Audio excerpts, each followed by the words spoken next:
గులాబ్ జాము.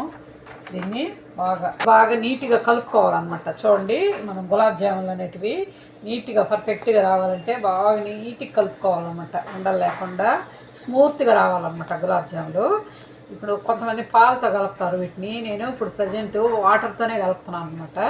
చూడండి, ఈ విధంగా వాటర్ తీసుకొని మనకు తగిన మోతాదులో తీసుకోవాలన్నమాట. వాటర్ అనేటివి ఎక్కువ వేసుకోకూడదు, పైనే కలపాలి గులాబ్ జాములకి.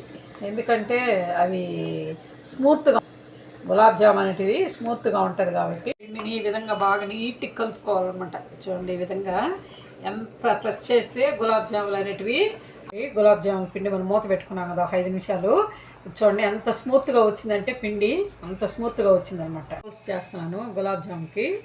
చూడండి, ఈ విధంగా బాల్స్ అనేవి చేసుకోవాలి. చూడండి ఏ విధంగా వచ్చాయో, ఈ విధంగా అన్నిటిని ఇట్లా బాల్స్ చేసుకొని సిమ్లోనే వాటిని వేయించుకోవాలన్నమాట. బాగా ఎర్రగా వచ్చేంత వరకు గులాబ్ జాములని బాగా తింటా ఉంటే టేస్ట్ అయితే చాలా బాగుంటుంది అనమాట. స్మూత్గా ఉంటుంది అనమాట గులాబ్ జాము. చూడండి, ఈ విధంగా అన్నిటినీ బాల్స్ లాగా తయారు చేసుకొని వీటిని మనం కాల్చుకోవడమే. గులాబ్ జాముల కోసం 1/2 కిలో కంటే కొంచెం తక్కువ షుగర్ని అయితే తీసుకున్నాను. దీనికి తీగ పాకం అనేది వస్తే చాలు, ఎక్కువ పాకం అయితే రానవసరం లేదు. దీన్ని చక్కెర వేసి చూడండి, దీంట్లో చక్కెర మునిగే వరకు మనము వాటర్ పోసుకొని ఇంకా లైట్గా ఇట్లా అంటే ఇట్లా వచ్చేటట్టు చేసుకుంటే గులాబ్ జామ్కి అయితే సరిపోద్ది అనమాట. చక్కెర మునిగేంత వరకు పోసిన దాన్ని కలిపెట్టుకొని బాగా దాన్ని తిప్పుకోవాలన్నమాట బాగా చక్కెరని. ఇప్పుడు గులాబ్ జాములు అయితే వేస్తున్నాను. మంట చూడండి స్లోగా పెట్టుకున్నారు, ఈ విధంగా వేసుకోవాలన్నమాట. ఒక్కొక్కటిగా మనం ఎంత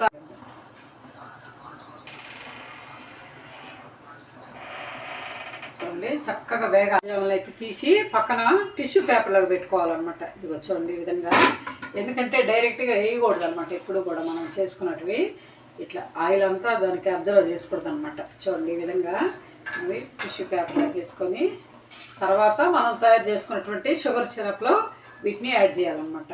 తర్వాత గులాబ్ జామ్ అయితే మనకు చక్కగా రెడీ అయిపోయాయి కదా. మనం చేసుకున్నటువంటి గులాబ్ జాముల్ని షుగర్ సిరప్లో వేస్తున్నాను అనమాట. చూడండి, ఇవి ఒక 5 నిమిషాలు ఉంటే చాలు. ఈ విధంగా జీరా మొత్తం పీల్చకూడదు.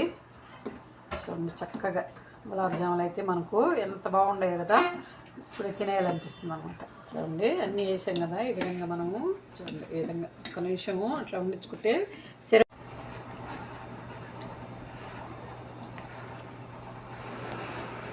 గులాబ్ జామ్ అయితే ఏ విధంగా వచ్చిందో పర్ఫెక్ట్గా వచ్చిందనమాట. చూడండి ఈ విధంగా మెత్తగా స్మూత్గా వచ్చిందనమాట గులాబ్ జామ్ అయితే మనకు.